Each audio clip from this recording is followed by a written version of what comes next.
आज की पहेली में आखिरी सवाल सबसे जटिल है, क्योंकि ये सवाल पुलिस की कमजोर सिक्योरिटी के घेरे से है। जिस अतीक को साबरमती से प्रयागराज लाने और प्रयागराज से साबरमती पहुंचाने में लाखों लाख फूंक दिए जाते हैं, अत्याधुनिक हथियारों से लैस एसटीएफ से लेकर व्रज वाहनों का इस्तेमाल होता है, उसी अतीक की सिक्योरिटी इतनी कमजोर आखिर कैसे निकली कि 3 रंगरूट टाइप पार्ट टाइम अपराधियों ने दोनों भाइयों को गोलियों से ढेर कर दिया। पुलिस का सुरक्षा जाल।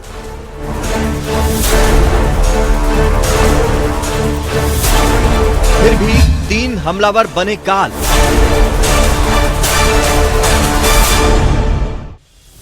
अतीक अशरफ केस में सवाल नंबर 5।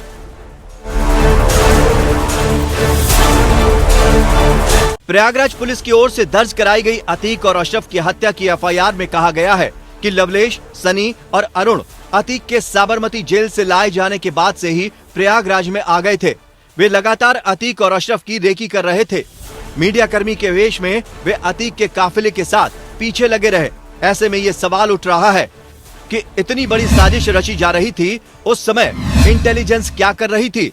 क्या इसे इंटेलिजेंस की नाकामी मानी जाए? ये तस्वीरें तब की है जब अतीक जिंदा था, जब उसे उमेश पाल अपहरण केस की सुनवाई के सिलसिले में प्रयागराज लाया जा रहा था। साबरमती से प्रयागराज के सफर में सिक्योरिटी का बंदोबस्त जान लीजिए, फिर इसका मतलब समझने की कोशिश करेंगे। अतीक को लाने के लिए पुलिस के काफिले में 45 अधिकारी थे। इनमें से केवल 5 के पास ही फोन थे, बाकी अधिकारियों के फोन जमा करा लिए गए थे। काफिले में कुल 6 गाड़ियां थीं, 2 वज्र वाहन, 1 एम्बुलेंस और 3 कार भी शामिल थीं। अतीक को बुलेट प्रूफ गाड़ी से लाया गया। बुलेट प्रूफ के साथ साथ सुरक्षा के खास प्रबंध थे। गाड़ी में अतीक को घेर कर पुलिस चारों तरफ बैठी थी। सीसीटीवी कैमरे लगे थे ताकि कंट्रोल रूम से मॉनिटरिंग की जा सके। यहाँ तक कि प्रयागराज जेल में भी अतीक को हाई सिक्योरिटी बैरक में रखा गया था। सेल में सीसीटीवी कैमरा चुनिंदा जेल कर्मचारियों को ही एक्सेस थी। कर्मचारियों के लिए बॉडी वेयर कैमरे अनिवार्य थे।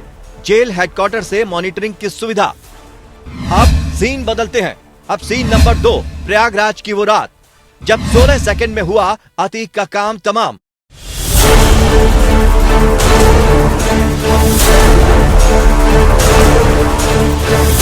ये देखिए, मीडिया वाले कितने आराम से अतीक अशरफ के आगे माइक लगाए खड़े हैं। कोई हड़बड़ी नहीं। पुलिस वाले भी हैं, लेकिन कहीं वो चौकसी नजर आ रही है, जैसी अतीक को साबरमती से लाते वक्त नजर आई थी।